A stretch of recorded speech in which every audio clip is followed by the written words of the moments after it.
कहते हैं अगर मन में जुनून हो और कुछ करने की जज्बा हो तो हर कठिनाइयों को पार कर एक ना एक दिन सफलता की सीढ़ी चढ़ ही जाता है। कुछ ऐसा ही कर दिखाया है सहरसा के रहने वाले नीरज कुमार मिश्रा ने, जो कभी इंजीनियर बनने की चाह रखते थे लेकिन उनकी मंजिल कहीं और था। तभी तो उन्हें खींचकर बॉलीवुड की दुनिया में ले गया और वहां से अपना करियर की शुरुआत की। डेफिनेटली थोड़ा बहुत संघर्ष तो रहा है फिल्म इंडस्ट्री में आने में, बिकॉज सबसे पहली बात कि हमारे परिवार के कोई भी सदस्य इस इंडस्ट्री के हिस्सा नहीं है। तो अगर परिवार होता है जिस फील्ड से, तो उस फील्ड में आना डेफिनेटली थोड़ा कंपेयर टू अदर्स आसान होता है। और दूसरी बात, मैं इस राज्य का नहीं हूँ, तो मैं दूसरे राज्य से आया हूँ। मैं पहले इंजीनियरिंग करने की कोशिश की, फिर मैं डिफेंस सर्विसेज में जाने की कोशिश की, फिर मैंने एक्सीडेंटली ये पाथ चूज किया क्योंकि कहीं ना कहीं एक इंटरेस्ट तो शुरू से था, लेकिन कभी ये सोचा नहीं था कि इस इंडस्ट्री का हिस्सा बनूंगा। तो करते करते यहाँ तक पहुँचे हैं।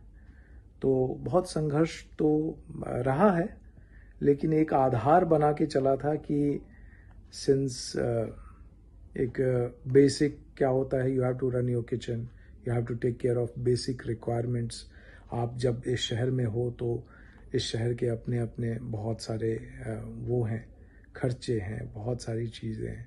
तो उसके लिए डेफिनेटली टेलीविज़न ने बहुत हेल्प किया मेरी। और साथ में मैं शॉर्ट फिल्म्स बनाता रहा। फिर मैंने बागी 2 लिखी, टाइगर श्रॉफ वाली। वो बहुत बड़ी हिट थी अपने आप में। आज हम ऐसे शख्स की कहानी बताने जा रहे हैं जिन्होंने सहरसा जिला ही नहीं पूरे बिहार का नाम रोशन किया है, वह भी फिल्मी दुनिया में पहुंचकर। जी हम बात कर रहे हैं सहरसा जिला मुख्यालय के गौतम नगर के रहने वाले नीरज मिश्रा की, जो आज किसी परिचय के मोहताज नहीं है। वह बताते हैं कि वह कभी इंजीनियरिंग की तैयारी कर रहे थे, लेकिन फिल्म इंडस्ट्री में जाने की चाह थी और वही हुआ जो उन्होंने देखा। उन्होंने अपना करियर फिल्मी इंडस्ट्री में बनाया, जिनकी चर्चा जिले में आज खूब हो रही है। नीरज मिश्रा बताते हैं कि 22 सालों से फिल्मी क्षेत्र में काम कर रहे हैं। उपलब्धियों की बात करें तो पिछले 22 साल से इंडस्ट्री में हूँ और बहुत सारा टेलीविज़न किया है। मेरा पहला शो था केबीसी सीजन 1, और फिर उसके बाद मैंने 2 साल पंडित रविशंकर, भारत रत्न पंडित रविशंकर जी के साथ भी दिल्ली में काम किया है। फिर 2004 में मैं फाइनली बॉम्बे आ गया और उसके बाद से मैंने बहुत सारे टेलीविज़न शोज़ किए, बिकॉज़ वही मेरा आधार था। और साथ में मैं शॉर्ट फिल्म्स भी बनाता रहा, जो कि अलग अलग बहुत सारे फिल्म फेस्टिवल्स में बहुत सराही भी गई। तो फिल्म में तो इंटरेस्ट था ही, बट टेलीविज़न मेरा आधार था। तो टेलीविज़न में मैंने मोर देन 25 शोज़ किए हैं, जिसमें बहुत सारे चार्ट बस्टर शोज़ भी रहे हैं। अदालत, बेटियां, लाडो, रक्षक, तारक मेहता का उल्टा चश्मा, और भी बहुत सारे, जमाई राजा, वारिस। फिर मैंने Z5 पे भी एक वेब शो किया। फिर उसके बाद मैंने वूट पे भी वेब शो किया। 2018 में पहली मेरी कमर्शियल फिल्म थी as a screen play writer, वो थी टाइगर श्रॉफ की बागी 2, जो कि उस साल की सबसे बड़ी हिट थी। तो ये भी एक अपने आप में पहली फिल्म, पहली उपलब्धि थी मेरी। उसके बाद फिर एक सीरीज़ वगैरह किया। फिर एक बड़ी फिल्म करने वाले थे, बट कोरोना के कारण वो फिल्म बन नहीं पाई। लेकिन उसके बाद फिर मैंने ये समानांतर मैंने खुद के प्रोडक्शन से शुरू किया, और अभी तक जो जर्नी है वो चल रही है। नीरज का कहना है कि बिहार में कई होनहार कलाकार हैं, जिनको सामने लाने के लिए उन्होंने समानांतर फिल्म को बनाया, जो मैथिली भाषा में बनाया है। इस फिल्म में बिहार के कलाकारों को शामिल किया गया है। साथ ही समानांतर फिल्म की शूटिंग अधिकांश सहरसा के विभिन्न जगहों पर शूट किया गया है। इस समानांतर फिल्म के लिए उन्हें बेस्ट फीचर फिल्म के कैटेगरी में उन्हें पुरस्कार भी मिला है। बिहार मेरी मातृभूमि है और महाराष्ट्र मेरी कर्म भूमि।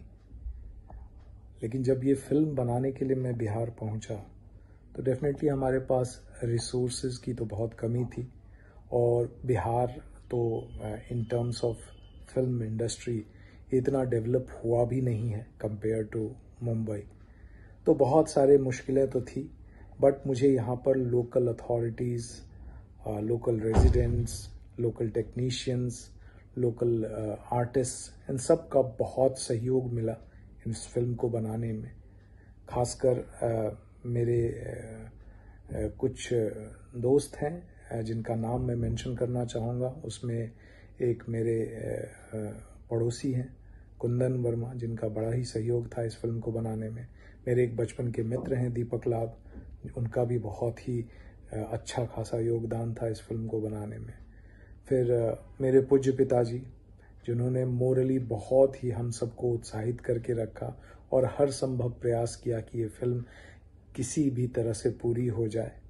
उन्होंने इस फिल्म में काम भी किया है और फिल्म के गाने भी लिखे हैं कुछ कुछ। तो ओवरऑल बहुत सारे लोगों का सहयोग था और सबके सहयोग से ये फिल्म बन के आज यहाँ तक पहुँची है।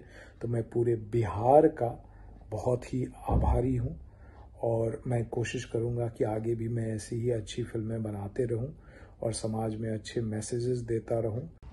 एज पर द शेड्यूल 8 कुल 22 लैंग्वेजेस कॉन्स्टिट्यूशन में एडेड है, उसमें से मैथिली भी एक लैंग्वेज है। तो इस फिल्म समानांतर को best feature film in Maithili language का अवार्ड मिला है और इसके साथ साथ प्रोडक्शन हाउस अनिरति फिल्म्स को भी ये अवार्ड दिया जाएगा।